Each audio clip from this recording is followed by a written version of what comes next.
sind die Eltern vom Lars so krank, dass sie nicht einmal mehr aus ihrer Hölle raus können. Nur die Honigmedizin aus dem Wald kann uns noch helfen. Du musst sie beim Onkel Braunberger holen. Ich bin zu schwach, um sie alleine zu holen. Und ich mache mir grosse Sorgen um die Vater. Du musst keine Angst haben. Ich bin ganz schnell zurück. Aber wie komme ich zum Wald? Über die Eisberge zu der Schneegrenze. Und dann über den Fluss. Der Lars ist stolz auf seinen Auftrag, aber auch ein bisschen ängstlich.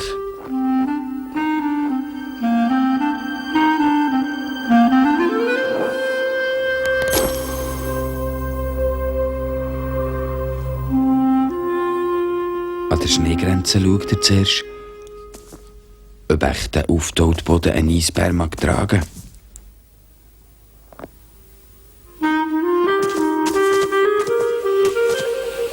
Jetzt nur noch über den Fluss.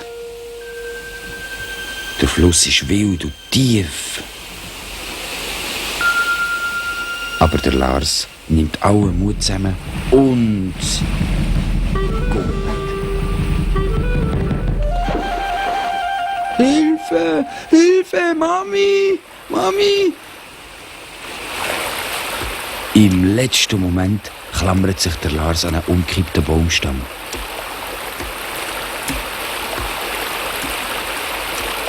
Und hat es geschafft.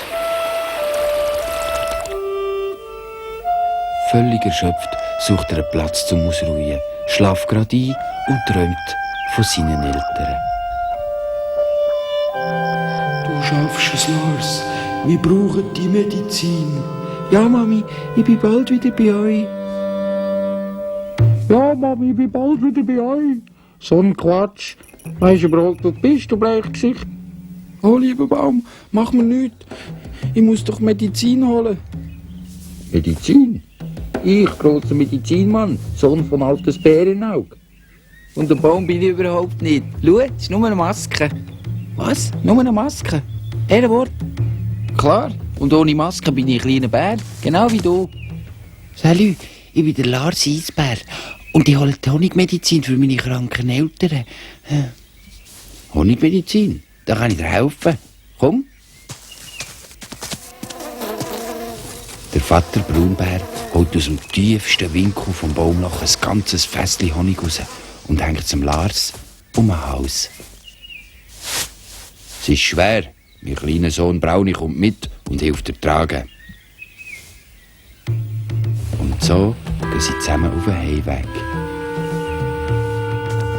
Einmal dreht der Lars das Honigfässchen und dann wieder der Brauni.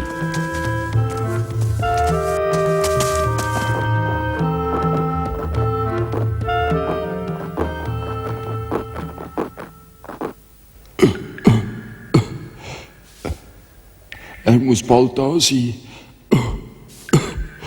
Lars, mein Sohn, mach schnell. Oh je, wir haben gar nichts zu trinken mitgenommen. Macht nichts. Das ist Eis. Schlägt dran. Dann geht der Durst weg. Und zum ersten Mal schlägt der Brauni am Eiszapfen. Gut. So etwas sollten wir im Wald auch haben. Mit Honigaroma. Das wäre toll.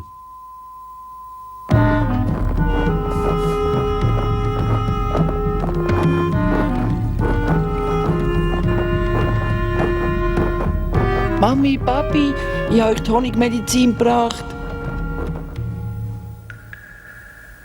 Schnell macht die Mutter das Fässchen auf. Ich hab's doch gewusst. Du schaffst das, mein Bub.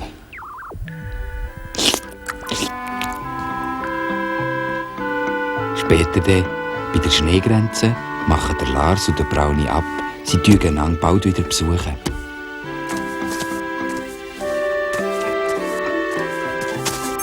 Aber jetzt rennt der Lars so schnell er kann heim. Er will doch seinen Eltern beim Gesundwerden zuschauen.